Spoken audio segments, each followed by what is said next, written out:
Bueno, como les decía, vamos a ver todo lo que es la patología osteoesquelética y osteoarticulares en el paciente pediátrico, ¿ya? Eh, Obviamente esta patología está mucho más asociada a lo que son traumatismos y que son muy propias de la edad ya del preescolar, escolar, ya son candidatos a tener accidentes, ¿cierto? Por la característica de los juegos, los deportes, asociado a cualquier otro accidente que puedan tener en la casa o en la vía pública. ¿Cuáles son los objetivos de esta clase? Primero, recordar las características del hueso y las diferencias que presenta el niño, el hueso del niño en relación al hueso del adulto. Conocer el tipo de fracturas más frecuentes que afectan en el paciente pediátrico. Hay distintos tipos de fracturas que están dados fundamentalmente por el sentido, cómo aparece la fractura y en dónde aparece también hay diferencias. Conocer los problemas más frecuentes osteoarticulares que se presentan en pediatría y reconocer un plan de cuidado para pacientes con fracturas y problemas osteoarticulares frecuentes. 4 grandes objetivos y que obviamente a través del análisis y el estudio de la clase y la lectura complementaria podemos realizar y cumplir con el 4º objetivo. Bueno, en relación a la epidemiología, se dice que alrededor del 50% de los varones y un 25% de las niñas tiene al menos una fractura en su vida. ¿Ah? Que es harto, la mitad de los hombres y un poco menos del tercio de las mujeres. El porcentaje más alto sigue siendo de los varones. Bueno, vuelvo a repetir, perdón, en los hombres que en las niñitas, y eso está dado fundamentalmente por el tipo de juego, el tipo de deporte que los niños tienen en relación a las mujeres. El 31% se relaciona con práctica del deporte y en edades sobre los 7 años, ¿ya? Y el 25% de la fractura corresponde a accidentes al aire libre, ¿ah? O sea, no son dentro del hogar. El 19% es debido a accidentes domésticos con una incidencia principalmente en niños menores de 4 años. Son niños que andan explorando, que buscan y que no son capaces de medir ciertos riesgos dentro de ciertas actividades que ellos hacen. El 19% son accidentes escolares y fluctúan las edades entre los 7 y los 12 años, y 13% son accidentes en la vía pública con edades comprometidas entre los 7 y los 12 años. ¿Ya? Las lesiones musculoesqueléticas son en conjunto una serie de lesiones causadas por una fuerza externa. O sea, no hay dentro del organismo nada en el fondo que genere un tipo de fracturas. Generalmente son fuerzas externas. Es muy raro que un niño tenga una fractura espontánea, como pudiera ser por una origen de tipo oncológico o déficit de a lo mejor de alguna vitamina en los niños. Eso es muy raro. Afecta zonas articulares, musculares o del esqueleto. En accidentes se producen desgarros, en los accidentes no solamente hay ruptura de tejido óseo, sino que además pueden haber desgarro de ligamento, luxaciones y contusiones en un mismo segmento o área del cuerpo. Bueno. ¿Cuál es la característica de los huesos? ¿Ustedes se acuerdan un poquitito de cuáles eran las partes del hueso de cualquier persona?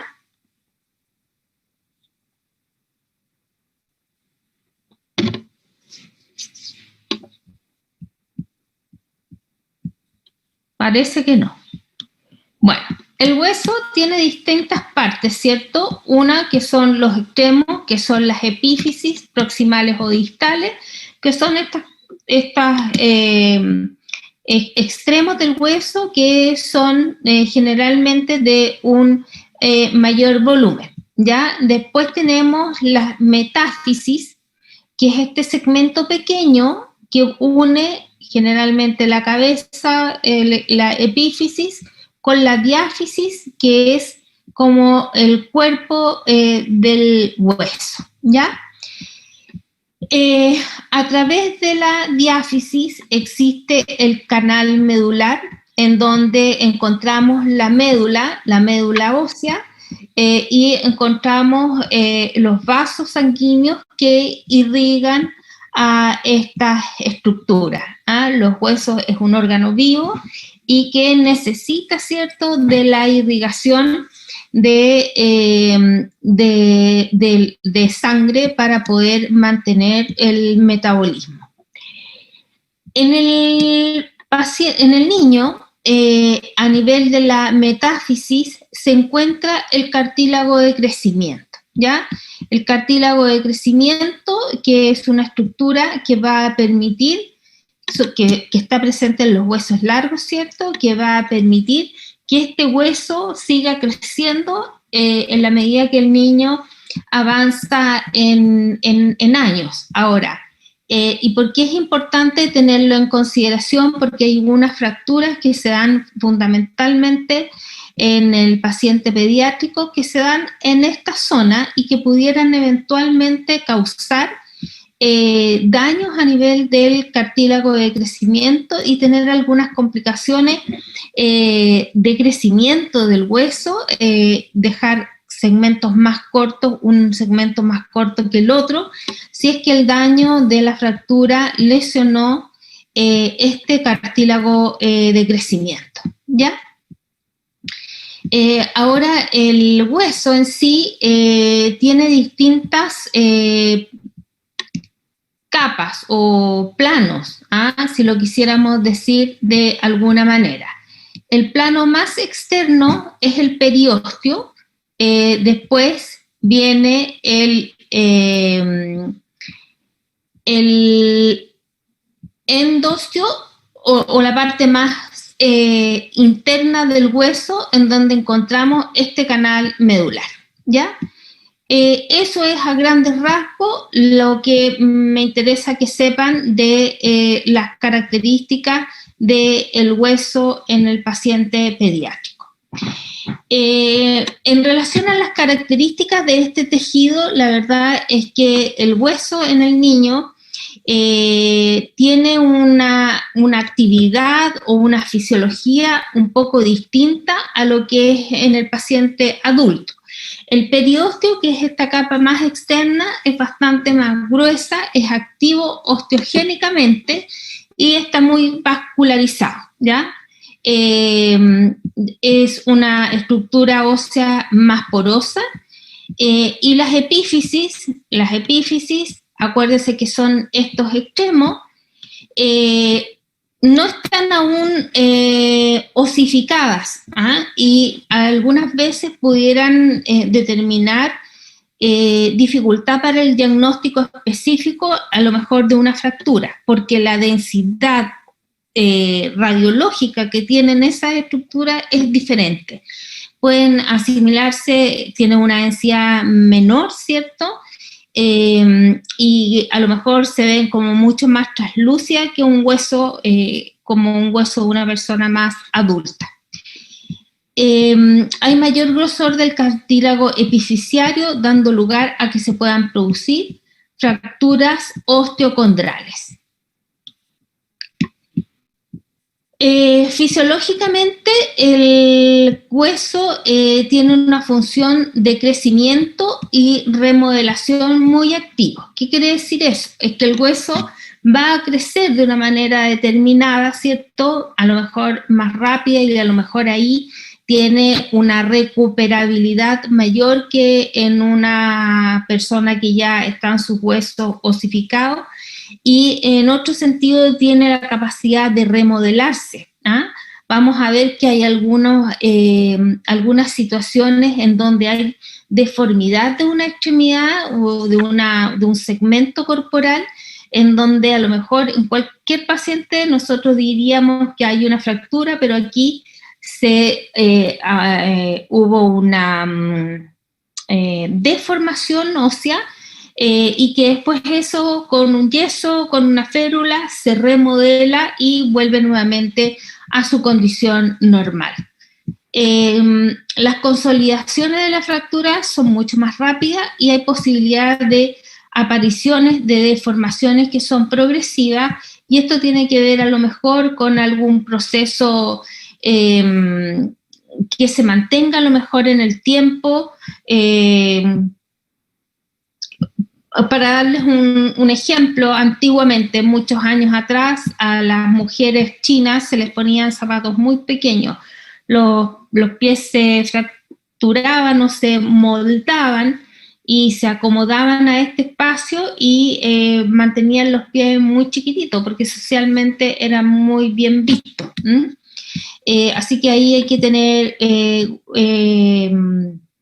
cuidado con eso y ver, ¿cierto?, que los segmentos estén totalmente alineados y adecuados a la condición que cada uno tiene. En relación a las condiciones biomecánicas, hay mayor coeficiente de elasticidad, los huesitos son mucho más elásticos y muchas veces se dice que los niños, aunque se caigan, no se fracturan. Muchas veces se dicen que son plásticos. Bueno, esa es un poco las características que tienen los huesos, y los ligamentos tienen mayor resistencia, también asociado a esta hiperlaxitud que normalmente puede estar presente en los pacientes pediátricos. Hay un crecimiento en relación a las diferencias con el adulto, seguimos con eso, crecimiento y remodelación óseo muy activo, siendo común la corrección espontánea de algunas fracturas mal consolidadas, ¿no? A veces ni siquiera mal consolidadas. En el periodo de recién nacido, por ejemplo, las fracturas de clavícula, que son frecuentes en los niños que son macrosómicos o que han tenido algún traumatismo del parto, pueden tener fractura de clavícula ya sea en forma intencionada, que se fracturen con esa intención para que el niño pueda nacer en el parto, o espontáneamente porque es un parto muy difícil. Esas fracturas de clavícula no necesitan ningún tipo de corrección, por ejemplo. Van a consolidar solas y no necesitan ni siquiera inmovilización. Hay una consolidación rápida de las fracturas con periodos de inmovilización que son mucho más cortos que en el adulto. Hay posibilidad de que aparezca una deformidad progresiva, el hueso infantil es más elástico y los ligamentos suelen tener más resistencia, lo que estábamos viendo recién.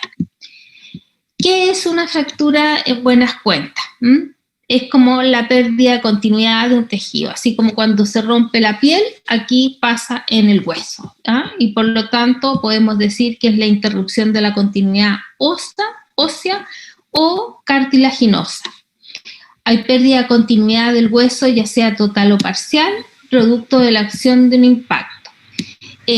Vamos a ver que en el paciente pediátrico hay un tipo de fractura en donde la lesión, ¿cierto?, en el hueso no compromete completamente el hueso, y son las conocidas fracturas en tallo verde, que ya las vamos a conocer. Se caracteriza por dolor, deformidad por angulación, y hay aumento de volumen con pérdida del movimiento. Yo me imagino que a lo mejor alguno de ustedes alguna vez ha tenido... Sí, profesora. ¿Aló? ¿Sí? Ahí está. Claudia, ¿necesita algo? No, profe, disculpe. Ya. A lo mejor alguno de ustedes ha tenido una fractura, ¿cierto? Y esta sintomatología o signos clínicos son bastante característicos, ¿cierto? El dolor es intenso, la deformidad con angulación y aumento de volumen, sobre todo el aumento de volumen va siendo progresivo, y la pérdida de movimiento se ve desde el primer instante en que ocurre la fractura. Ay, no, esta la voy a soltar porque está de nuevo ahí. Déjalo ver. En los pacientes pediátricos hay, o en todos, en realidad, hay distintos tipos de fracturas. Y en el paciente pediátrico tenemos algunas que son específicos para él. ¿Ah? Tenemos fracturas que afectan al cartílago fiscario y otras fracturas que afectan, y dentro de este cartílago fiscario, fracturas que son específicas de la infancia y otras fracturas que no son específicas de la infancia. Dentro de estas fracturas que no afectan al cartílago y que son específicas de la infancia, tenemos las fracturas en rodete o caña de bambú, tenemos las fracturas en tallo verde y la incurvación traumática, que esta incurvación el hueso no alcanza a quebrarse. Y las otras fracturas no específicas de la infancia que no afectan este cartílago, tenemos localización epifisiaria, metafisiaria, diafisiarias y fisiarias, que tienen que ver con la localización de la fractura. En los trazos, que esto en el fondo viene haciendo la clasificación, si son transversas, espirales, oblicuas o conminutas, y finalmente con mecanismos espontáneos o patológicas como es el estrés o la fatiga, que en realidad en nuestros pacientes es muy poco probable que eso ocurra, ¿ya? Las fracturas del cartílago de crecimiento que afectan, que pueden afectar, que no afectan el cartílago de crecimiento, tenemos las fracturas en rodete, que por general son fracturas que ocurren por aplastamiento, por aplastamiento en las metáfisis de los huesos largos, ¿ya? O sea, en estas partes más distales, ¿va? Es una impactación del hueso que a su vez condiciona una protrusión circunferencial a nivel del alrededor de todo el hueso, y por eso es el nombre que lleva, es enrodete, lo rodea. ¿En dónde aparecen este tipo de fracturas? Generalmente en las extremidades superiores, y es cuando el niño, por ejemplo, va a caer y apoya las manos y se fracturan sus dos muñecas. Las fracturas en tallo verde es un aspecto astillado que tiene como una astilla del hueso, y que da la impresión y lleva su nombre porque semeja mucho cuando uno rompe una rama, ¿cierto? Una rama verde en donde uno logra romper la parte superior, si lo miramos en un plano así horizontal, pero no la inferior, o sea, queda pescado, ¿cierto?, por el periósteo. Y la incurvación traumática, el hueso puede solamente deformarse sin llegar realmente a romperse ante un traumatismo específico. Esta es la fractura en rodete. Si ustedes se fijan, es este huesito el que está roto. Aquí hay una fractura que es más bien oblicua. Esta es en rodete, y es esto lo que yo les decía: el niño cae y por estas presiones se angula este hueso y se rompe, ¿ya? Aquí hay otra en rodete, y aquí también... esta no es en rodete, esta es en rodete y esta es en tallo verde, porque acá está la fractura, y aquí, si ustedes se fijan, el periósteo, la fractura llega hasta aquí. ¿Se fijan? Perdón. La fractura llega hasta aquí y esta llega hasta ahí, ¿ya? Esta no es en rodete, y también está muy alto para que sea en rodete. Las en rodete son localizadas a este segmento.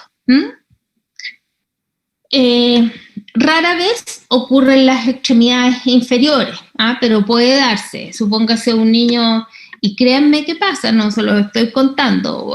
Una vez supo un niño que se quiso tirar de piquero desde el techo de su casa a la piscina, y se tiró parado y cayó al borde de la piscina y se fracturó. Cayó parado. Así que recibió todo el impacto en las piernas.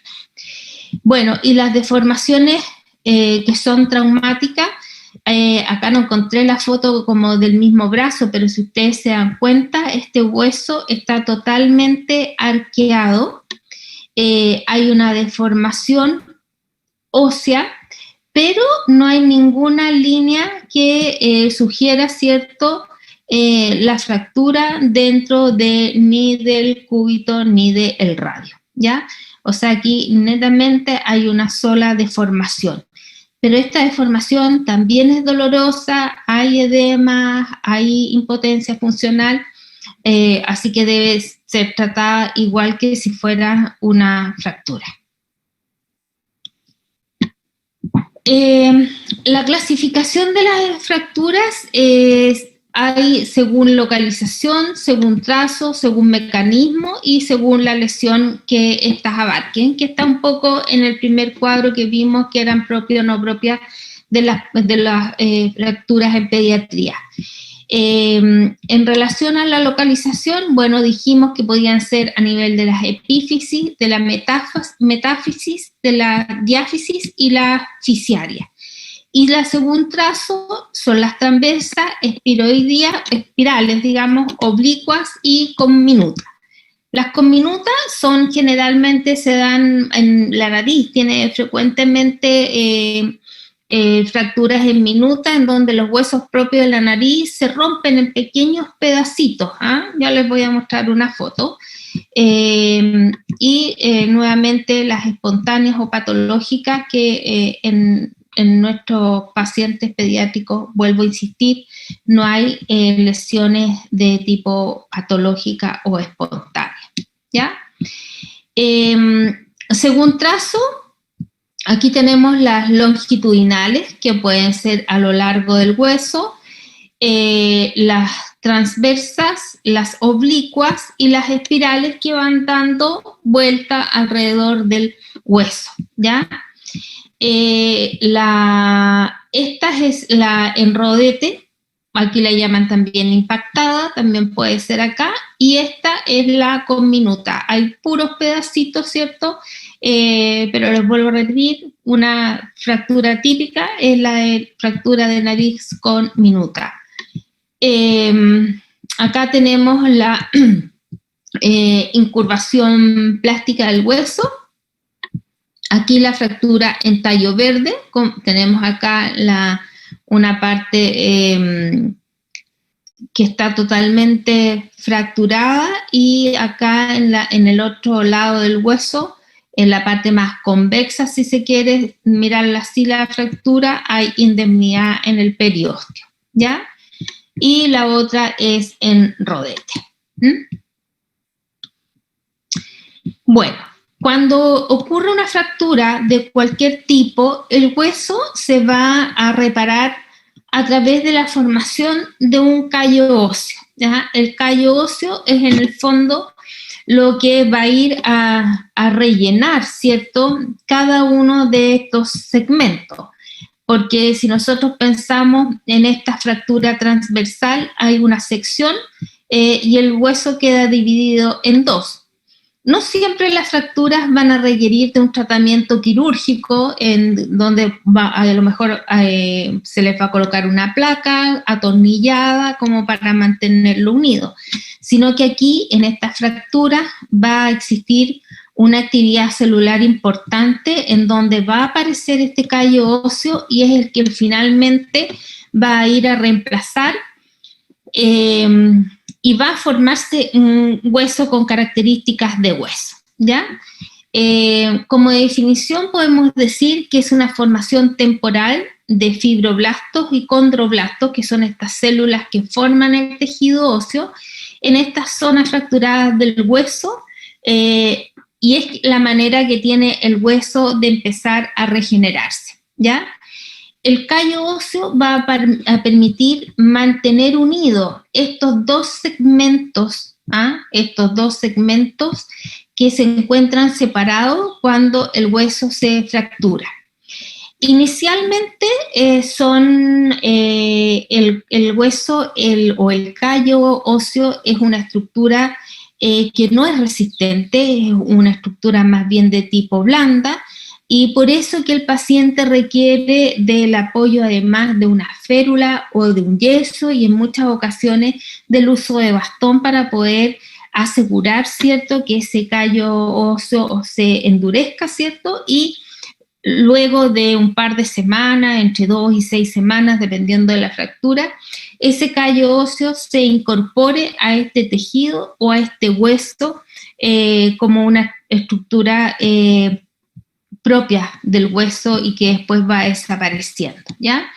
Aquí hay una estructura transversal, ¿cierto?, en donde se ve una estimulación y un aumento en la formación de tejido óseo, que en algunos casos, en algunas fracturas que son complejas, se va haciendo un control radiológico, ¿ya? Esas son aquellas fracturas que van a sanar sin mediar una cirugía de por medio, que muchas veces no muchas veces, además requieren del uso de una férula, ya sea de estas nuevas que hay o de un yeso, como para dar mayor sujeción a esta estructura. Pero en otros casos hay algunas fracturas como esta, por ejemplo, en donde el hueso está fracturado en varias partes, en donde se necesita mantener alineado este hueso. ¿Qué hueso creen ustedes que es este?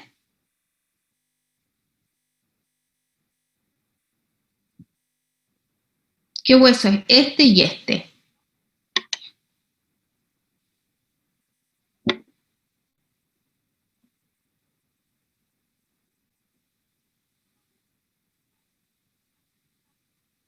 ¿En qué segmento tenemos de a dos huesos?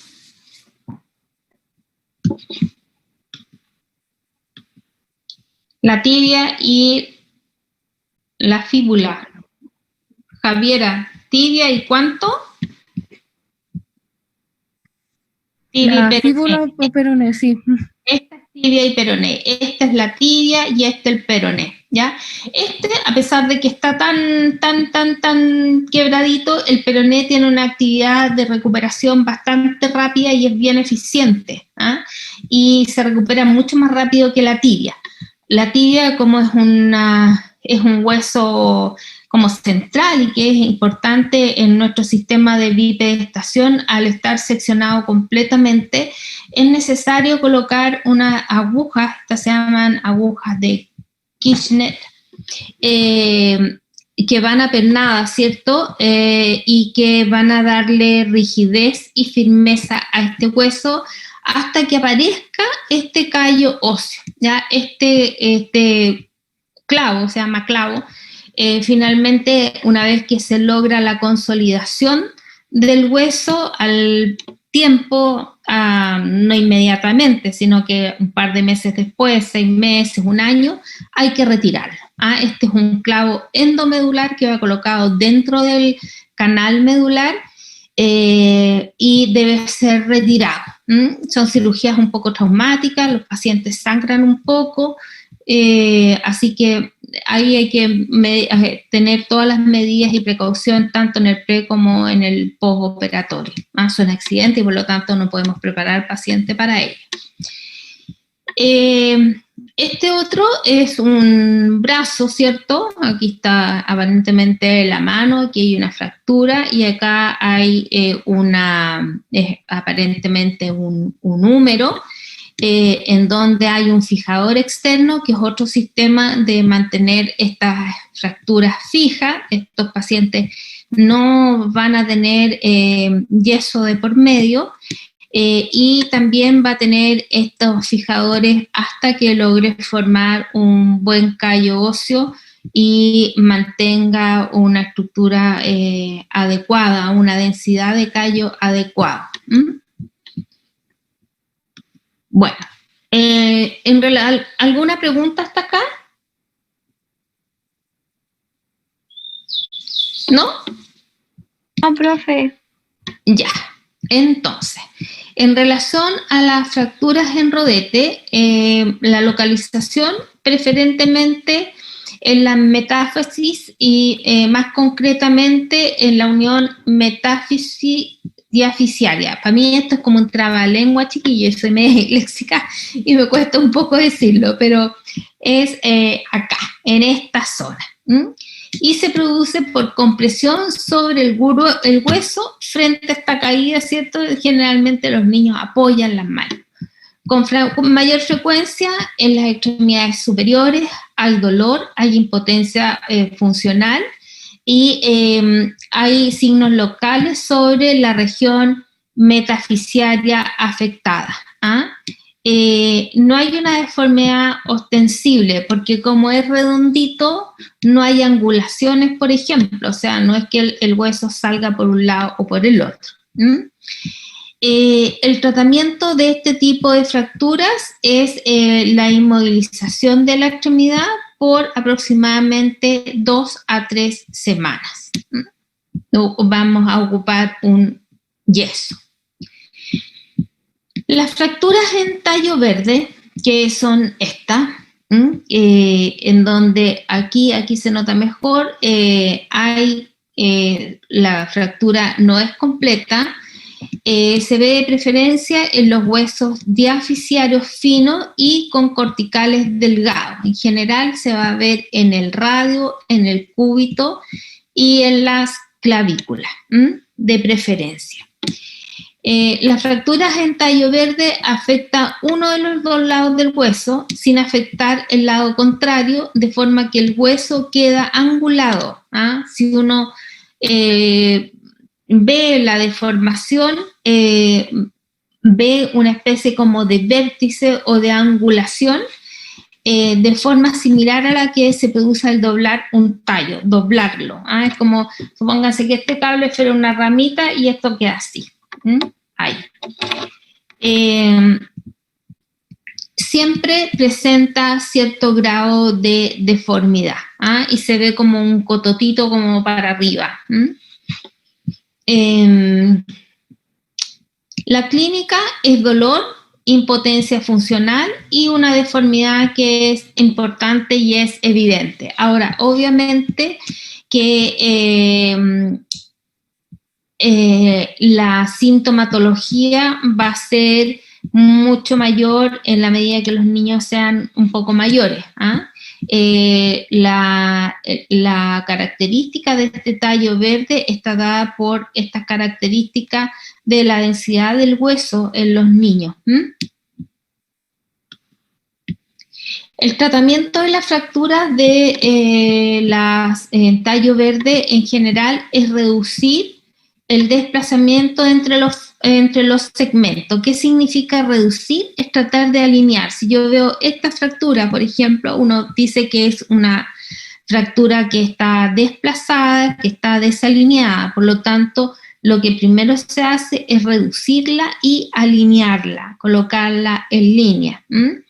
Y muchas veces eso requiere de convertir esta fractura en una fractura completa. Es decir, en buena cuenta, terminar de romper el hueso. Eso ocurre en estos huesos que son más largos, pero en las fracturas de clavícula, la verdad es que si son muy pequeñitos, se dejan evolución espontánea, ni siquiera un vendaje, y el riesgo de seguirla quebrando, fracturando, ¿cierto?, para hacerla completa y alinearla, que no tiene ningún sentido, pudiéramos, acá no se ve, pero la clavícula guarda íntima relación con el pulmón. Entonces, si uno rompe esta clavícula, pudiera astillar el pulmón y causar un neumotórax secundario. Así que las clavículas, por lo general, se inmovilizan con un cabestrillo y los de los huesos largos se van a usar alguna férula o un yeso por un periodo de 4 a 6 semanas. Las deformaciones plásticas diaficiarias son estas. ¿Se acuerdan la radiografía en donde estaba todo el huesito arqueado? Bueno, estas se caracterizan porque el hueso en el fondo se deforma flexionándose, pero finalmente no se rompe, no hay ruptura del hueso. La localización afecta de preferencia a los huesos diafisiarios finos, como corticales delgados, como es el radio, el cúbito y el peroné. ¿Cuál es el mecanismo que los ocasiona? Generalmente un traumatismo directo sobre el hueso o indirecto por una caída sobre la palma de las manos. O sea, puede que algo les caiga directamente en el hueso, o este mismo hecho de que ellos caen con sus manos y se apoyan, aumenta la presión, ¿cierto? Y se propaga la presión por la extremidad y hace que esto se deforme. Las manifestaciones es dolor e impotencia funcional si es que no existe alguna fractura asociada y hay una deformidad de la extremidad por incurvación de este hueso afectado. Eso llama la atención, que muchas veces puede haber una gran deformidad del segmento, pero los niños sí refieren dolor, pero no es un dolor que los invalide.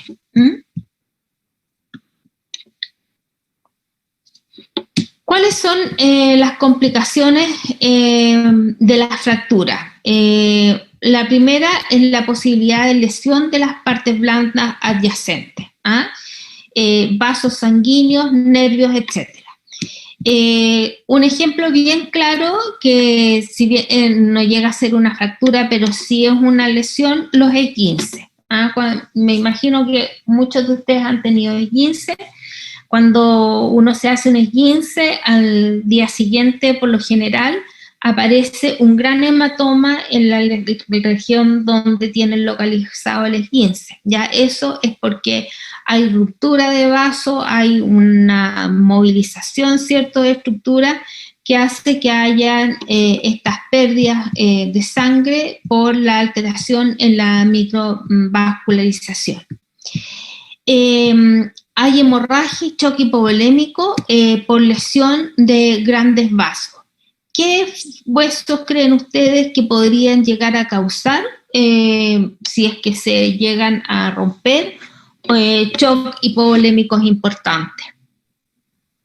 El fémur. El fémur, ¿cierto? El fémur es un vaso, es un hueso grande. ¿Y qué relación con qué grandes vasos guarda el fémur?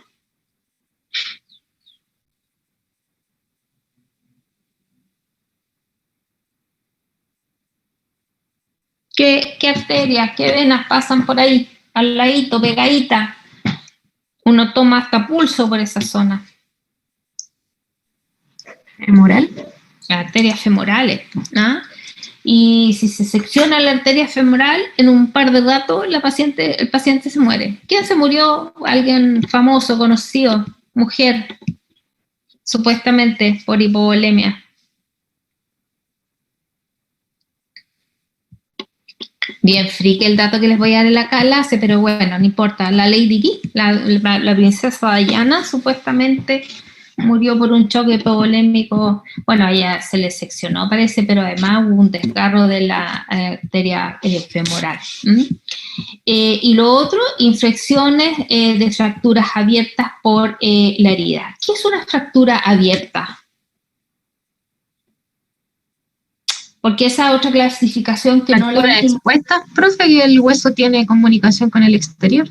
Exacto. ¿Ya? O sea, el paciente se cayó por algo y el hueso atraviesa, ¿cierto? Uno de los cabos del hueso atraviesa todas estas partes blandas y queda en contacto con el exterior. Ya ahí hay un alto riesgo de infecciones. Son fracturas bastante graves que van a requerir de unos días previos para poder operar ese paciente. Y inicialmente se les hace algo que es paliativo, en alinear la fractura y hacer una curación en esta herida, pero el hueso queda ahí expuesto. Bien, los tratamientos que son cerrados, vale decir, estos tratamientos que son de tipo que no requieren de cirugía, ¿cierto? El objetivo es obtener una consolidación precoz, ¿ya? Evitar desplazamiento entre los fragmentos o los segmentos de la fractura, evitar los trastornos fisiarios en el sentido de que la fractura se pueda movilizar y seguir dañando otra estructura y evitar la aparición de distintas complicaciones. ¿Cómo se puede hacer este tratamiento cerrado? Inicialmente con una reducción. La reducción es lo que acabamos de decir, de tratar de dejar alineada ambos cabos del hueso con tensión, como esto, ya sea con yesos. Hay otra forma de realizar tracciones de partes blandas, fijaciones quirúrgicas y la rehabilitación. Hay algunos pacientes, por ejemplo, el paciente que se quiebra la tibia, el peroné, el fémur, son pacientes que van a tener un periodo largo de yeso y con un periodo de rehabilitación también largo, en donde a lo mejor su periodo de recuperación va a fluctuar entre unos 6 u 8 meses, independientemente de que sean niños. La reducción generalmente puede hacerse bajo anestesia o en algunos casos se hace así nomás y se hace manualmente o con un sistema de pesos, en donde se tracciona cada uno de los cabos y se alinea la fractura. Y ahí se deja un vendaje, ¿cierto?, que es transitorio para que el paciente empiece a fundir un poquito el edema y finalmente se le puede poner un yeso que va a ser el que va a continuar por los 4 o 5 semanas, lo que se estime conveniente, o ir a una cirugía para colocar algún sistema de fijación con tornillos. Pero son fuerzas que se hacen para poder alinear los segmentos. Y las inmovilizaciones se van a hacer a través de vendajes, ya sean de yeso o las tracciones.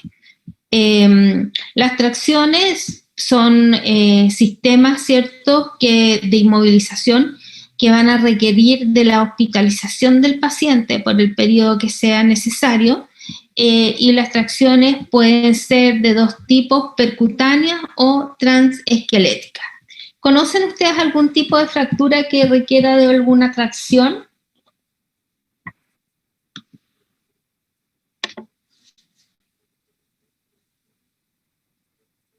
¿O se imaginan o saben de que existe el sistema de tracción?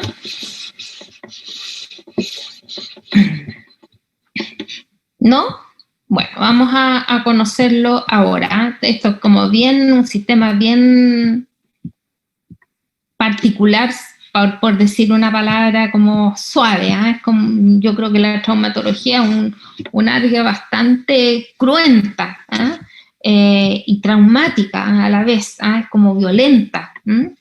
Así que vamos a ir viendo cómo los cuidados de enfermería tienen que ser tanto en relación a lo que es el paciente como a las tracciones mismas, que son sistemas de poleas y pesos que hay que empezar a manejar. Las tracciones, les dije yo que podían ser de 2 tipos, transesquelética y la tracción de partes blandas. En relación a las tracciones de partes blandas, estas se aplican directamente sobre la piel, ¿ya? No es un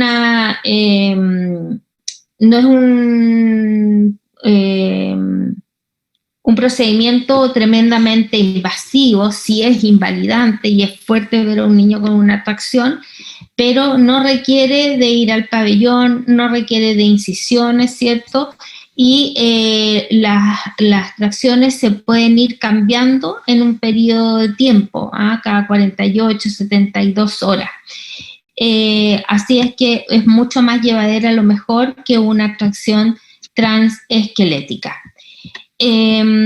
no tiene riesgo de infección porque no hay puntos de entrada, ¿cierto? Puede ser discontinua, o sea, nosotros podemos tener a un paciente con una tracción transesquelética, suspenderla y volver a instalarla en otro momento. A diferencia de las tracciones transesqueléticas, que se aplica una tracción directamente sobre el hueso. O sea, el paciente requiere de una intervención quirúrgica para poder instalar estos sistemas como de tornillos sobre el cual se va a sostener esta tracción sobre este sistema que va a generar cierta fuerza para mantener esta tracción y mantener alineada el segmento corporal que queremos alinear. Como hay una intervención de por medio, hay riesgo de infección. Como es una intervención quirúrgica, no podemos sacarla libremente, ni podríamos instalarla libremente como es esta. Por lo tanto, es una tracción de tipo continuo, no es intermitente, y requiere de curaciones en forma diaria. No podemos no curarlos. Hay una tracción que se ocupa preferentemente en los niños menores de 2 años, que son las fracturas de fémur, que son las tracciones de tipo Brian. En este tipo de tracción, el niño tiene un sistema de vendaje, ¿cierto? Se ocupa generalmente para las fracturas de fémur o las luxaciones congénitas de cadera. Hoy, afortunadamente, las luxaciones congénitas de cadera y ver estos niños menores de 2 años en estas condiciones es muy poco probable, porque hay todo un protocolo, ¿cierto?, en que los niños se les examinan sus caderas radiológicamente a los 3 meses o antes, si es que hay un antecedente previo, ya sea de la madre o de un hermano con una luxación congénita de cadera. Pero si no fuese el caso, la indicación es ocupar este tipo de tracciones, en donde se van a elevar las extremidades y se va a tener un sistema de peso que va a mantener al niño en esta posición. El peso que se ocupa es aproximadamente 1/5 del peso del niño.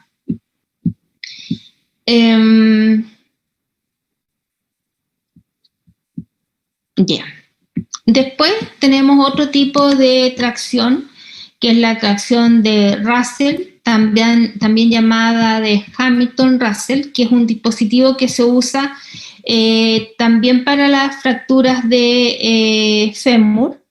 El mecanismo es ejercer esta fuerza, ¿cierto?, a través de estos vendajes, de tal forma de mantener una fuerza adecuada para mantener las 2 secciones del hueso alineadas y apenas tocándose.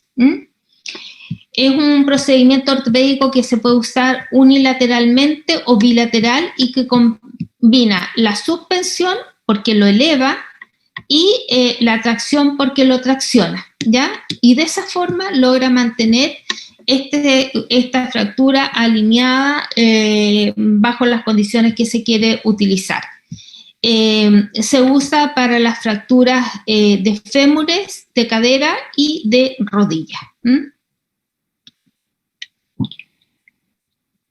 Aquí hay una forma como bastante más real ahora de cómo se aplican o cuánto es el peso. La verdad que aquí hay que tratar de mantener un equilibrio entre lo que son las tracciones y las fuerzas que se ejercen. Yo aquí no voy a entrar en mayor detalle, eso no generalmente lo indica el médico, ¿cierto? Pero hay una teoría que es el sistema de rombos, que es este que está acá, que debe quedar en una relación igual a 0, vale decir, tiene que haber un equilibrio entre la fuerza ejercida y la tracción que se está realizando. para poder instalar este sistema, los pacientes tienen que ir a pabellón e instalar estas agujas, ¿ya? Que atraviesan el hueso de un lado a otro para colocar este sistema y colocar el sistema de tracción, que el sistema de tracción consiste en un sistema de poleas, que están acá, se las voy a mostrar, y de lienzas y pesos. El objetivo de las tracciones es primero inmovilizar y disminuir el dolor. Aunque ustedes no lo crean, los pacientes cuando tienen estas tracciones no tienen dolor. Una, porque no están cargando el peso, o sea, ellos no están en posición bipedestación, y por lo tanto no hay carga, y eso hace que esto no les duela. El otro objetivo es contrarrestar la fuerza muscular sobre el foco de una fractura, luxación o una lesión a nivel de la cápsula o ligamentos, ¿ya? Tratar de mantener lo más relajado la musculatura a nivel de la lesión o de la fractura. Reducir los desplazamientos, porque si tenemos este sistema de tracciones, la verdad es que la posibilidad de que el paciente se mueva, se movilice, ya sea de manera consciente o inconsciente, es bastante poca. Evitar los desplazamientos secundarios y facilitar la reducción quirúrgica. Después de que el paciente está un par de días, ¿cierto?, con estas tracciones, generalmente va a pabellón. En relación a los cuidados de enfermería de los pacientes que tienen tracciones, lo primero que nosotros tenemos que ver es la posición de las vendas, las férulas y las pesas. Las vendas que van a nivel de la piel y en el fondo ver que estén realmente bien puestas, que no tengan que no estén colocadas de forma muy apretadas.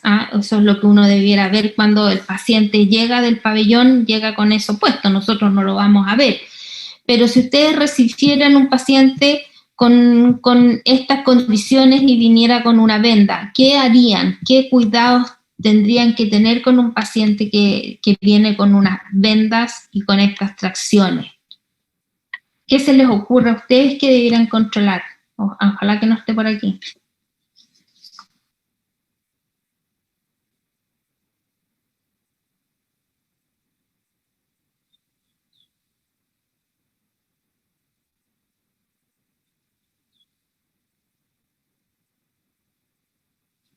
¿No se les ocurre nada? ¿Alguno de ustedes ha tenido alguna vez un yeso?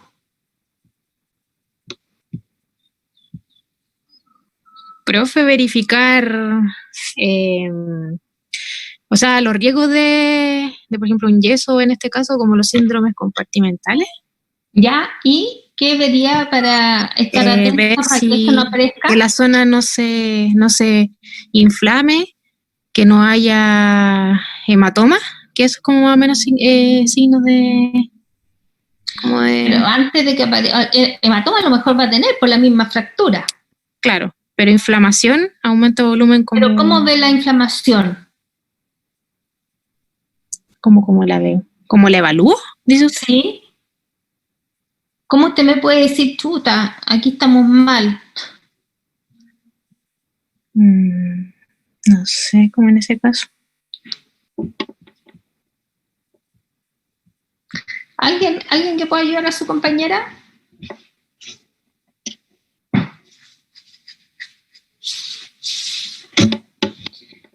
Si yo tengo un vendaje que está muy compresivo, que está muy apretado, lo más probable es que yo empiece a tener edema en la extremidad, ¿cierto? Y es lo que su compañera decía de la inflamación, va a haber un edema mayor.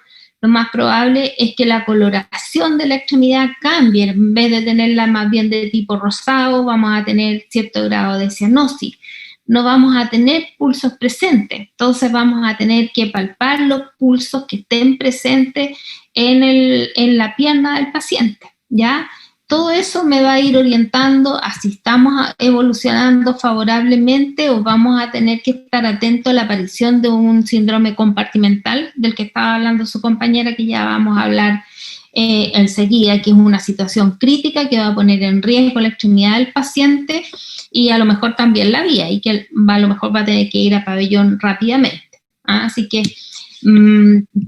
además de ver la posición de las vendas, la férula y todo eso, es evaluar la vitalidad, los pulsos, la irrigación de la extremidad, ¿ya?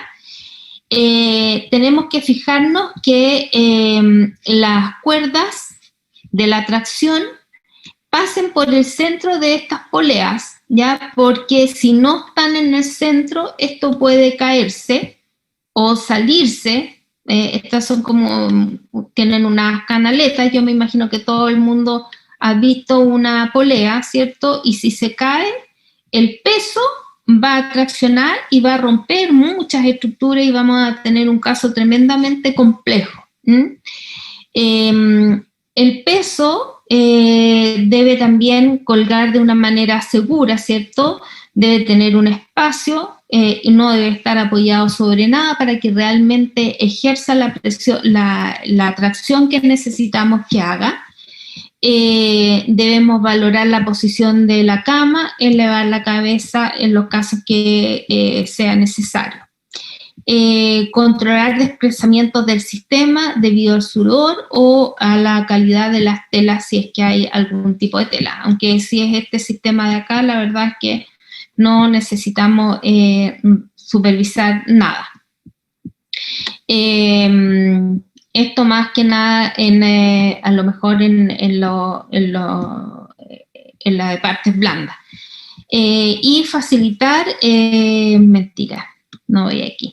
Y lo otro es la ropa de cama, no debe descansar sobre las lienzas ni sobre las pesas. Estos pacientes en general usan ropa de cama solamente cubriendo el tórax y la extremidad que está sana. No cubre completamente todo el cuerpo.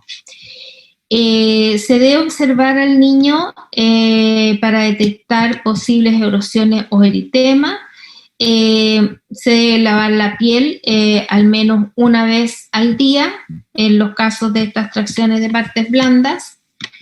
Estimular la circulación mediante masajes suaves sobre la zona de la presión y realizar cambios posturales cada 2 horas para aliviar la tensión. Ya se deben retirar las vendas 2 o 3 veces al día, revisando las zonas que estén bajo ellas, buscando algún tipo de complicación, ya sean erosiones, úlceras o eritema. Ahora, debemos valorar el pulso de la zona o de la extremidad afectada, comprobándolo y comparándolo con el lado contrario. Los pulsos pueden estar más débiles o tener un llene mucho menor que el lado que está sano, y esas cosas son importantes valorarlas en cada control. Valorar la tensión de los vendajes, sobre todo en la tracción de las partes blandas, que son en el fondo los que van a ir realizando el trabajo y que muchas veces el hecho de traccionar se van soltando y por lo tanto requiere de estar varias veces en el día o en el turno retomándolo.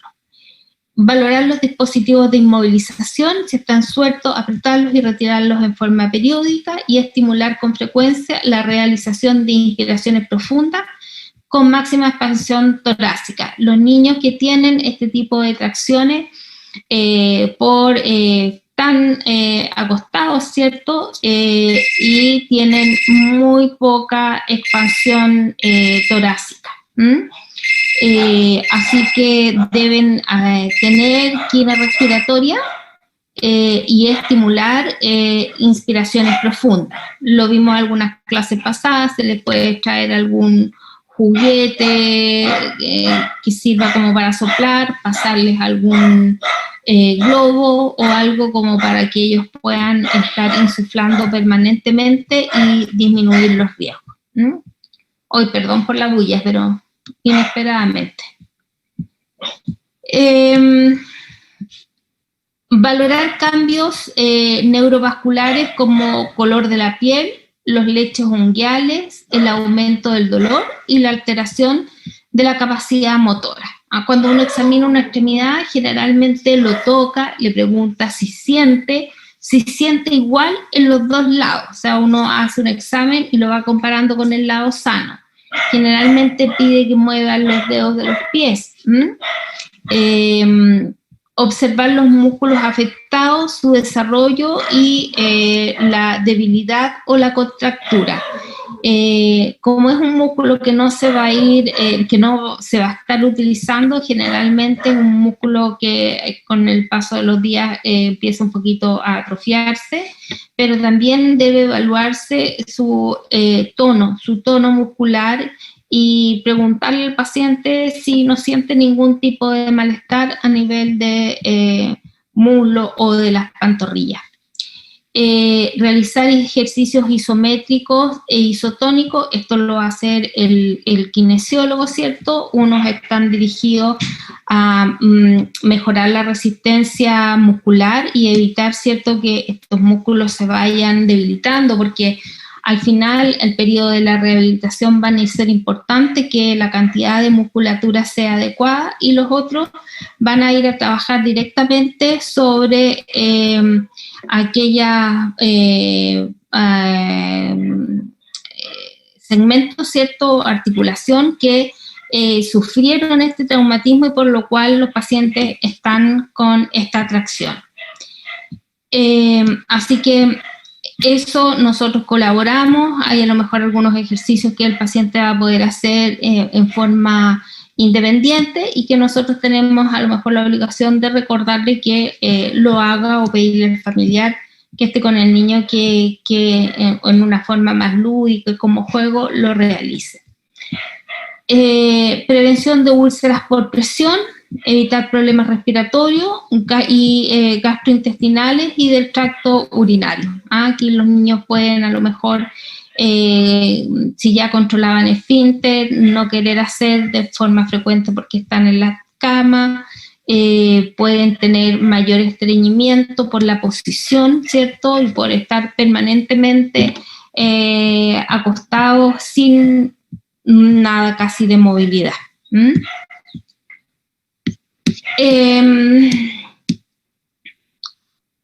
Una de las complicaciones más serias que pueden tener los pacientes que tienen tracciones son el síndrome compartimental, ¿ya? Es una complicación seria que determina un aumento de la presión del compartimento muscular, que puede llevar un daño severo y permanente, tanto de los nervios como de los músculos, al igual que alteraciones y problemas a nivel del flujo sanguíneo. Ojalá que esto no ocurriera nunca, porque esto es una urgencia, y hay que actuar de manera rápida y no esperar a ver cómo evoluciona el paciente, sino que hay medidas que tomar y que hacer para evitar que el paciente a lo mejor pueda perder una extremidad porque pasamos inadvertido este síndrome compartimental.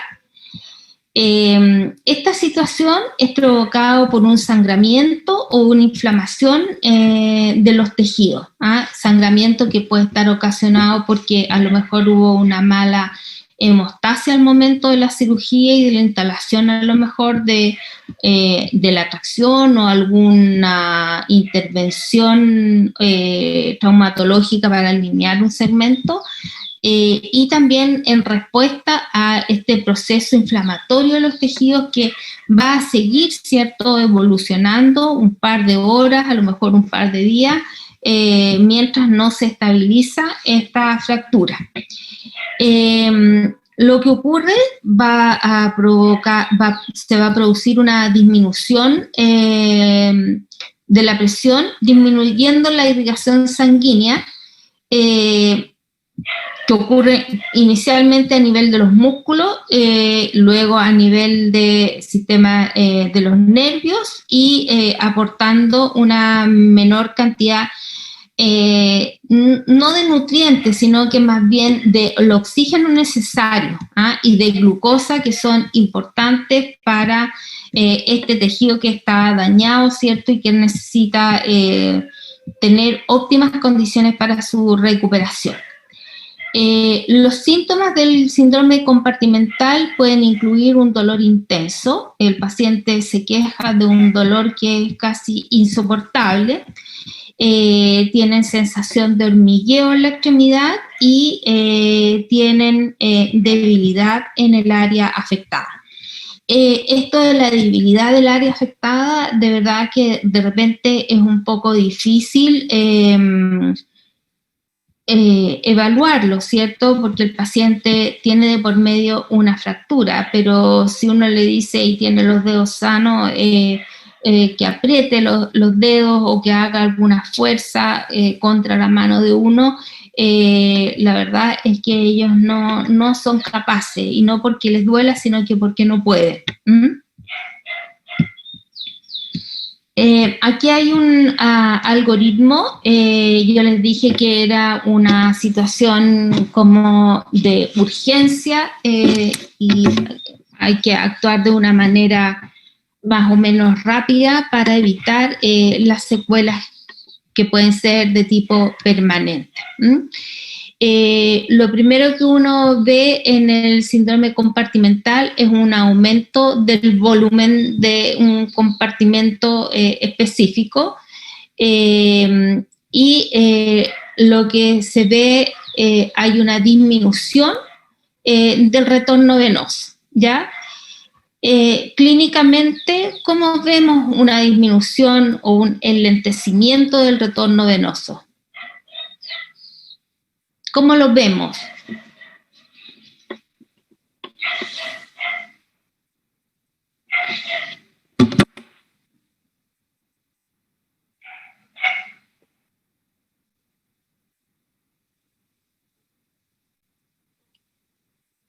¿Cómo podemos darnos cuenta que hay una disminución del retorno venoso?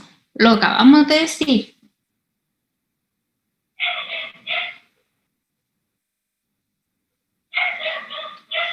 Va a empezar a aparecer edema. Si estamos con una extremidad inferior, vamos a ver edema en la extremidad inferior, ¿ya?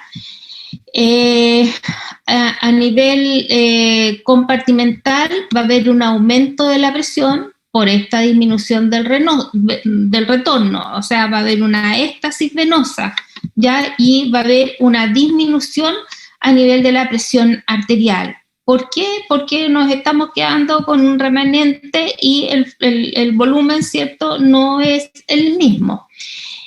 Hay una disminución de la perfusión a nivel capilar, hay un daño tisular, ¿cierto?, que va a desencadenar isquemia por un lado y disminución de la cantidad de oxígeno que va a llegar a los tejidos. La forma de actuar cuando se pesquisa esta disminución en la perfusión es que los pacientes vayan a lo que se conoce como una fasciotomía, hacer una fasciotomía, abrir y liberar y disminuir este aumento a nivel de presión de este compartimento.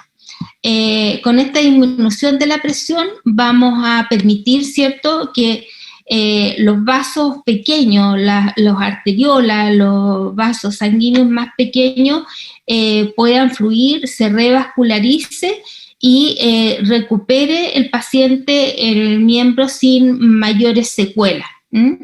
Pero si no se hace, el paciente o la extremidad va a seguir con una isquemia que va a ir siendo cada vez mayor, va a haber una disminución en la presión capilar, porque el aumento de la presión va a hacer que sea imposible que la sangre fluya a través de estos capilares tan pequeños.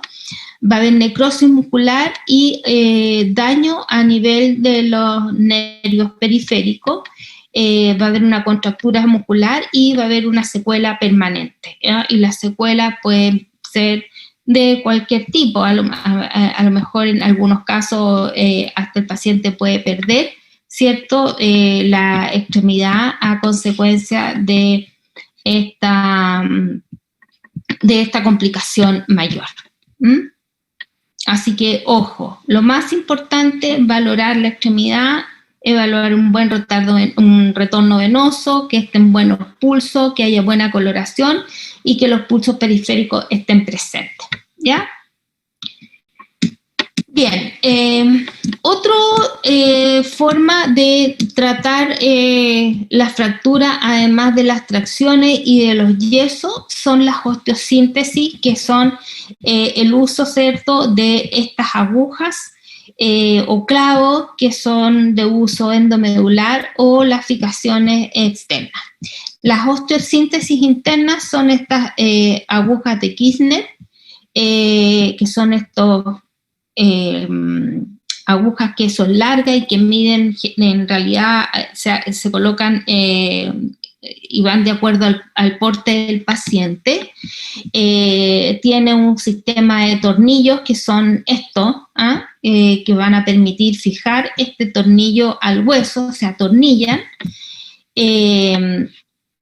Placas atornilladas que son estas. Generalmente las fracturas como de tobillo, de muñeca, pueden tener estas placas que también tienen un sistema de tornillo para la fijación, y el clavo intramedular o endomedular. Todo este material es un material de titanio, es un material que es relativamente liviano, ¿cierto? No provoca alergias ni rechazo en el cuerpo, porque imagínense, hay veces en que los pacientes tienen todo este clavo que abarca todo el segmento de su hueso, más 8 clavos. La verdad es que es mucha material externo que uno dijera, bueno, lo puede rechazar, se puede infectar, pero el titanio es bastante bien tolerado. Sí, es un material tremendamente caro. Un clavo de estos, más los tornillos, fácilmente puede alcanzar un costo de unos 3 millones de pesos. Así que es caro, es caro. Hay otro sistema, que es el sistema de las osteosíntesis externas, en donde aquí, voy a volver para atrás, los pacientes quedan con este clavito y no queda nada por fuera, no se ven ni los extremos distales de los tornillos, queda todo dentro del paciente. En aquellos pacientes que son muy flaquitos, a lo mejor los tornillos pueden quedar muy superficiales y uno los pudiera palpar eventualmente, pero queda todo dentro. O sea, uno puede curar la herida de la cirugía, eso va a cicatrizar, se van a sacar los puntos y nadie que no sepa va a saber que este paciente tiene estos clavos puestos. Pero hay este sistema que son las osteosíntesis externas, en donde hay un aparataje, ¿cierto? Que si bien el paciente tiene estos clavos puestos en su hueso, tiene un sistema de fijación externa que va a permanecer el tiempo que sea necesario. Pueden ser 3 meses, 6 meses, hasta que se forme un buen callo, un callo duro y que sea de las mismas características óseas que el hueso original, digamos. Este sistema se coloca y se saca también en pabellón. Sacarlo, es menos cruento que el anterior, y es una cirugía bastante más sencilla, con menos pérdida sanguínea que el anterior. A ver, déjenme ver una cosita. Ahora, los cuidados de enfermería en este sistema involucra que el paciente debe aprender a secarlos, más que nada. Los pacientes que usan este sistema de fijación pueden bañarse. Lo ideal es que ojalá mantengan esta extremidad que tiene este fijador fuera de la ducha y se mojen lo menos posible para evitar las infecciones, porque esto está directamente abierto hacia el hueso. No es lo mismo cuando hablábamos de la cirugía que había un se impermeabilizaba la cicatriz y el paciente podía bañarse. Aquí no. Antiguamente se curaban todos los días, pero con el tiempo se ha visto que es mejor curarlos según la necesidad. Aquí siempre hay un exudado que es propio y es una respuesta propia del organismo y que ayuda a veces a sellar estos puntos de entrada. El curarlos mucho dejaba mucha cicatriz en los pacientes y hoy se trata de curar lo menos posible. A lo mejor una vez a la semana, pero no más que eso. Y el aseo es solamente con suero fisiológico y lavarlos con clorhexidina. ¿Alguna pregunta, chiquillos, hasta acá? No, profe. ¿No? Ok. Profe, Dígame, Enzo. ¿por qué unos van a ir por dentro y otros van a ir por fuera? ¿Qué justificación? ¿Por qué es así? ¿Esos de Kirchner? ¿Esos clavos de Kirchner? Los clavos de Kirchner, estos se ocupan generalmente en fracturas de fémures y fracturas de húmero.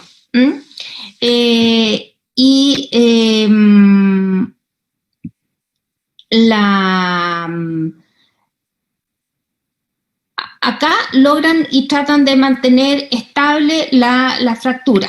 Ahora, ¿qué determina uno u otro? La verdad es que desconozco un poquitito. Lo que sí sé es que estas de osteotomías externas generalmente se ocupan cuando hay alguna fractura donde ha habido un gran desplazamiento a lo mejor del hueso y hay poca posibilidad de que este hueso se rellene. O sea, todo de nuevo.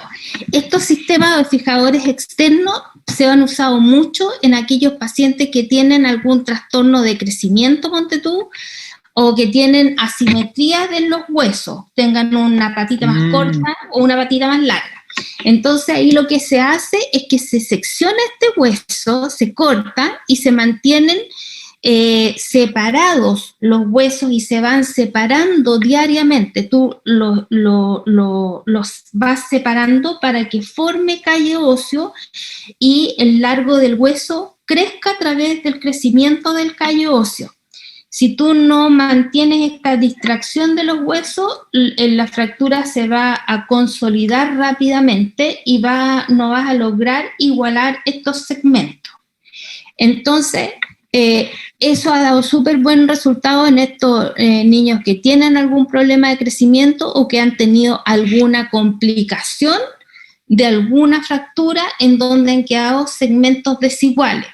Y se colocan estas fracturas. Ahora, si hay una fractura que comprometa el cartílago de crecimiento, por ejemplo, y a lo mejor tienes el riesgo de que haya algún problema de daño y que ese hueso no crezca, van a colocar este distractor y ir manteniendo la distancia entre los dos cabos hasta que eso se consolide relativamente y después el niño puede ir creciendo al unísono con las dos extremidades. No sé si me expliqué. Yo me imaginaba así como que se irán por fuera porque como si iban regulando, así como alargando. Regulando. Entonces así, eso como los va regulando, los va como alargando para que, como dice, para que tenga la cintura. Por los eso vas separando con una llave de Alex. Sí, algo así me imagino yo, como una llave que los regula. Vas dando un cuarto de vuelta cada 6, cada 8 horas y vas manteniendo este hueso separado hasta que tú quieras consolidarlo. Sí, correcto. Gracias. Ya.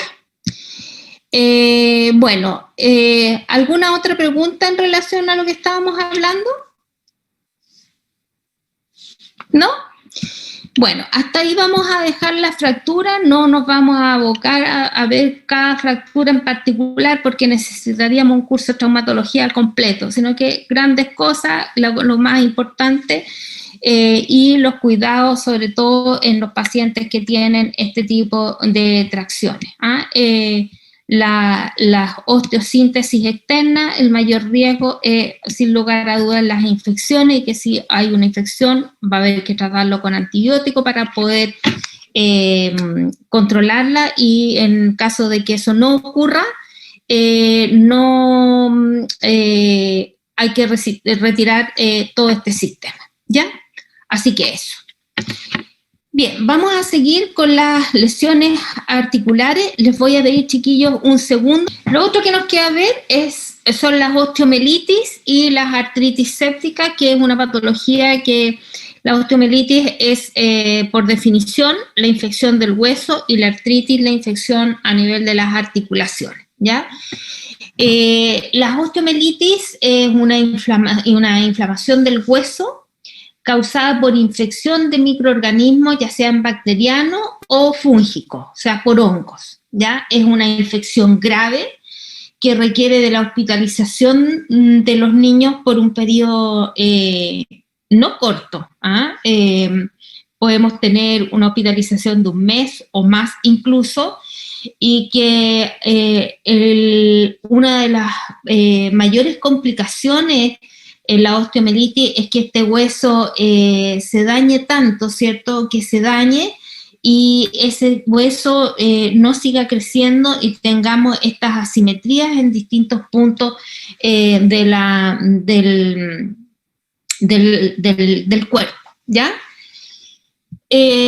Las osteomelitis generalmente tienen un origen hematógeno. O sea, el germen va a llegar al hueso por vía hematógena, en donde la infección puede haber estado ubicada y localizada en cualquier otro segmento del cuerpo. Hay osteomelitis secundaria a la diseminación por continuidad de una infección después de un traumatismo, una urina punzante, una cirugía o una sustitución articular. Estos mismos hechos de las osteosíntesis y de las tracciones también pudieran llevar a tener una infección de los huesos que pueda dañar significativamente la calidad y las características de este hueso. Y hay otras osteomelitis secundarias a una insuficiencia vascular, que la verdad es que en pediatría es muy poco probable que eso se dé. En cambio, las artritis sépticas es la inflamación articular causada por microorganismos patógenos, y las manifestaciones, a diferencia de esta, es que es un inicio agudo, hay fiebre, irritabilidad y claudicación. O sea, los niños, si es una artritis de la cadera, del tobillo, de la rodilla, los niños cojean. Hay un dolor constante y hay signos de inflamación local. O sea, la articulación que está comprometida va a tener un aumento de volumen, va a estar rojo, va a tener aumento de la temperatura local, y va a haber una impotencia funcional. Duele. La osteomelitis tiene una incidencia en menores de 13 años de 1 a 5.000. Predomina en el sexo masculino y en los niños menores de 5 años. Afecta preferentemente las metáfisis de los huesos largos, húmero, tibia y fémur. Dije todo al revés. Húmero, fémur y tibia. Son de difícil diagnóstico la gran mayoría de las veces, y una de las principales causas de hospitalización en pediatría son las osteomelitis. Y las artritis sépticas hay mayor frecuencia que de osteomelitis, más frecuente, preferentemente en niños menores de 3 años hacen artritis séptica de la cadera, y los adolescentes de rodilla, codo y tobillo. En los niños menores de 18 meses, las artritis pueden ser secundarias a una osteomelitis aguda. En los lactantes menores también se puede dar una osteomielitis secundaria a la inyección de inyecciones intramuscular a nivel del tercio medio del muslo, ¿cierto? En donde se coloca muy profundamente, las agujas son muy largas para la cantidad de músculo que tienen los niños, se punciona traumáticamente el hueso y eso pudiera dañarlo. Yo conocí un niñito que tuvo un acortamiento patológico del fémur por el único antecedente que tuvo por una osteomielitis y la administración de vitamina K en el periodo de recién nacido. Así que ojo con eso. El agente causal en las osteomielitis es, en más del 80% es el Staphylococcus aureus. ¿Se acuerdan? Este bichito que está siempre metido por todas partes. En el recién nacido el Streptococo del grupo B y la Escherichia coli. En los lactantes es el Streptococcus pneumoniae y el Haemophilus influenzae tipo B. Son los que se presentan generalmente, pero pueden ser indistintamente, estos son los que se dan más frecuentemente en esos grupos etarios, pero no excluye a otros.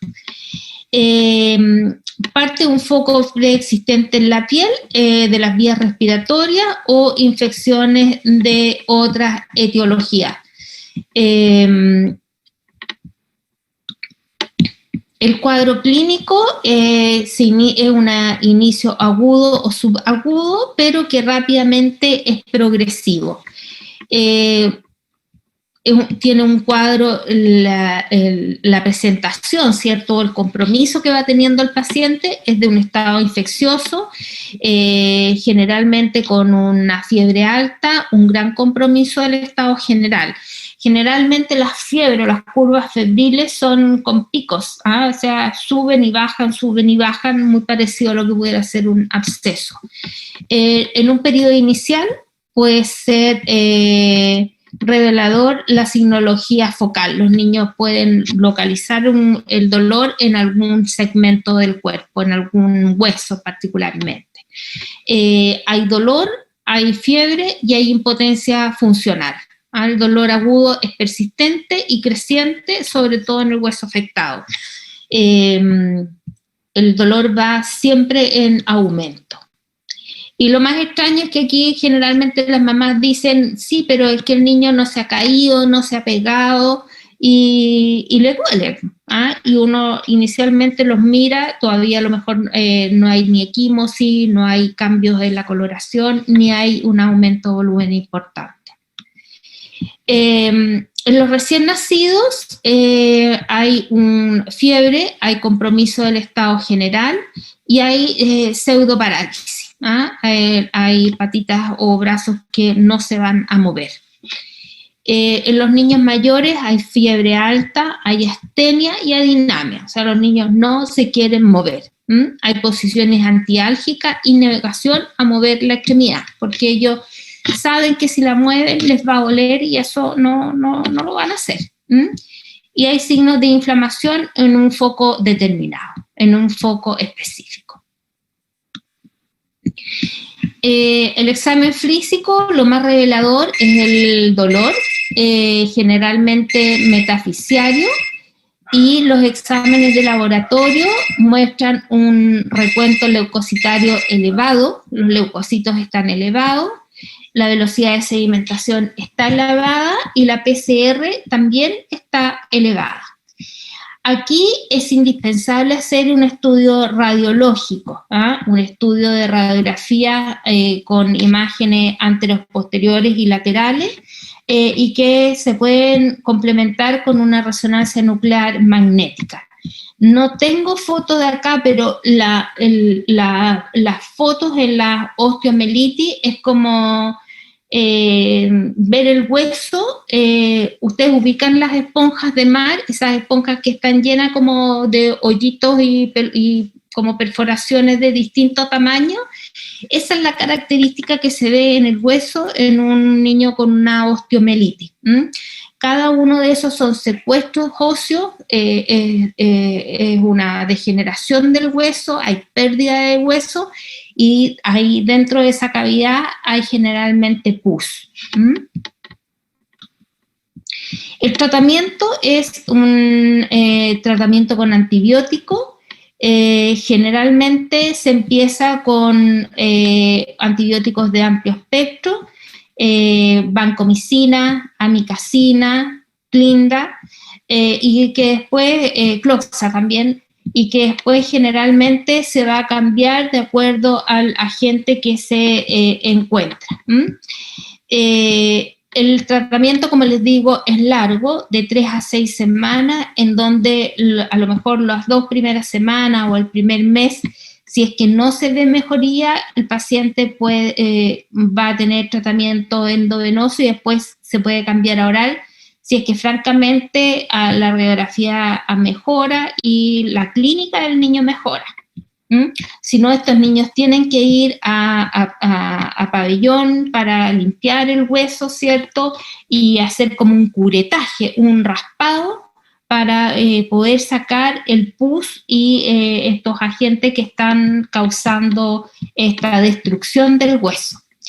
Se deben inmovilizar y estas intervenciones quirúrgicas que yo les digo para poder limpiar, ir aseando y colocar un drenaje adecuado que permita mantener lo más limpio y el hueso que está comprometido. En algunos casos, los pacientes pueden tener absceso subperióstico o intraóseo. Para ello, los pacientes van a requerir de una anestesia general y tener un abordaje del segmento comprometido.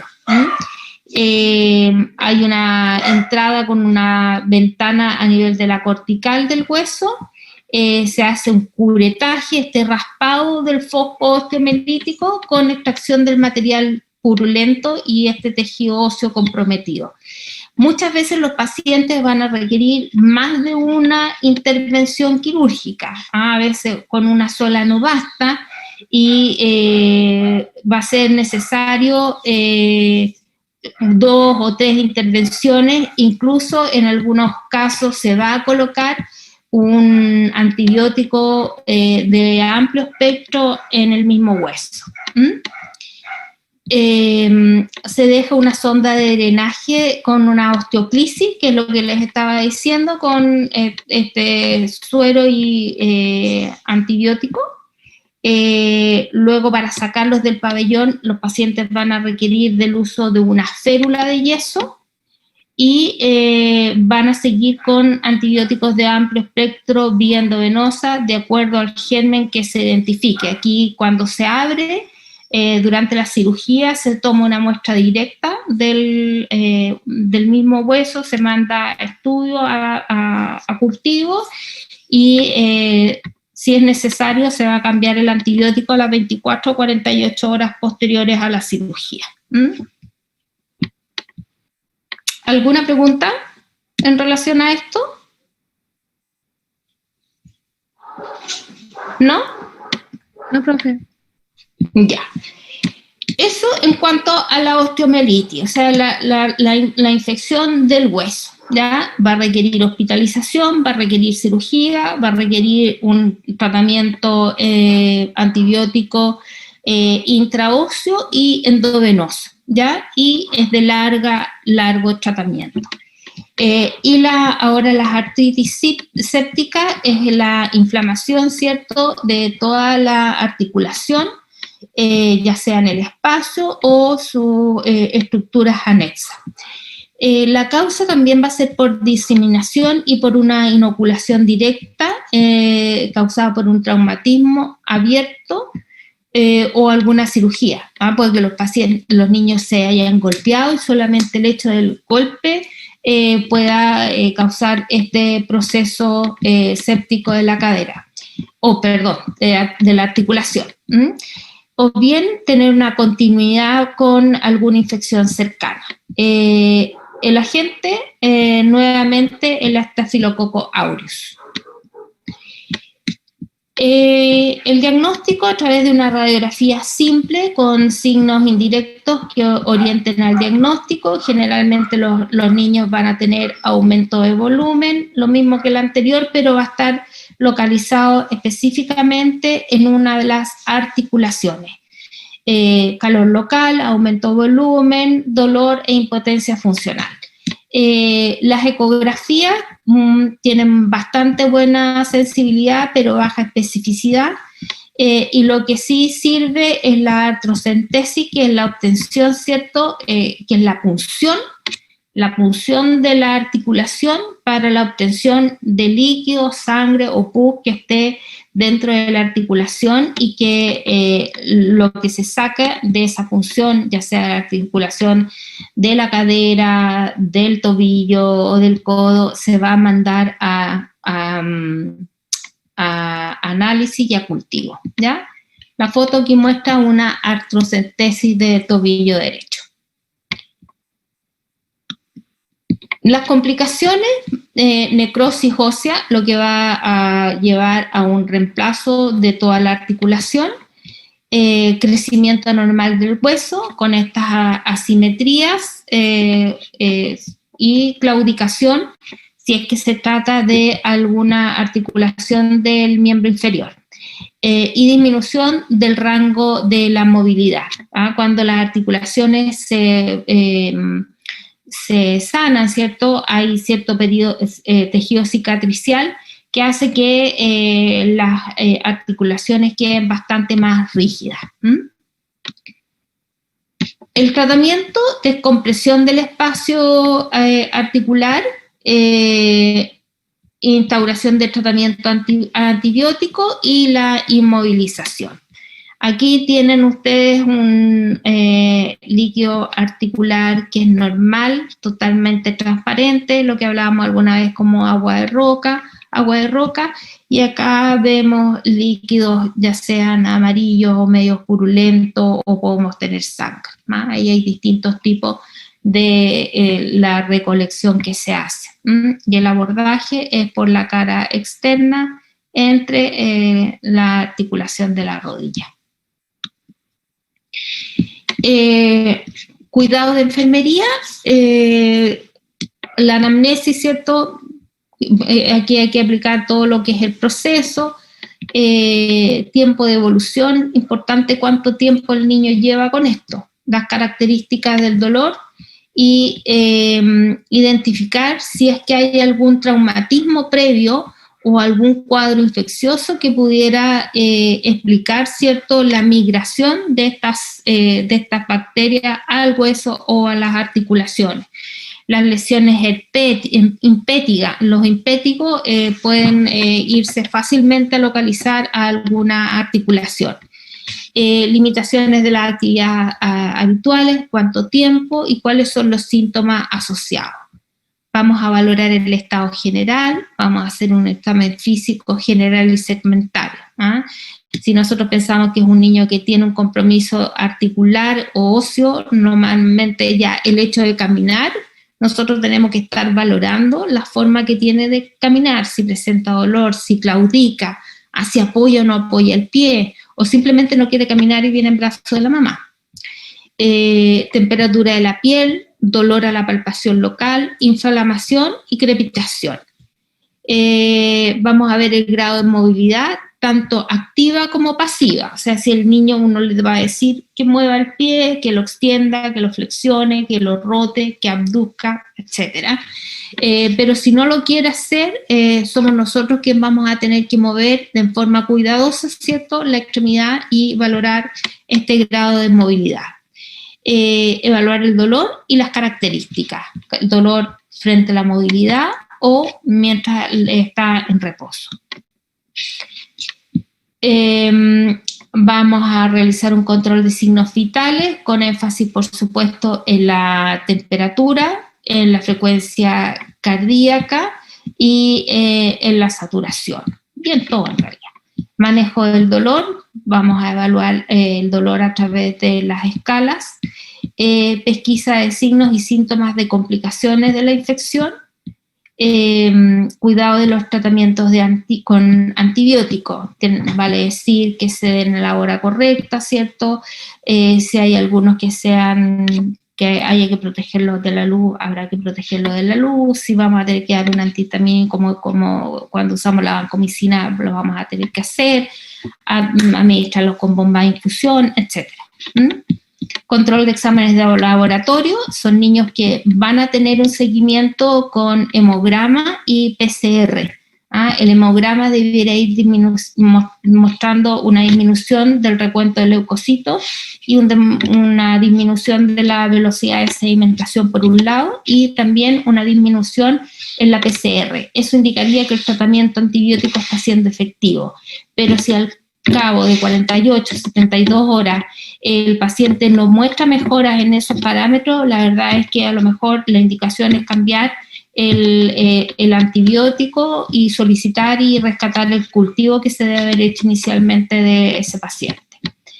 Bueno, y si el paciente requirió cuidado postoperatorio, todos los cuidados postoperatorios que determinen la condición de EMI.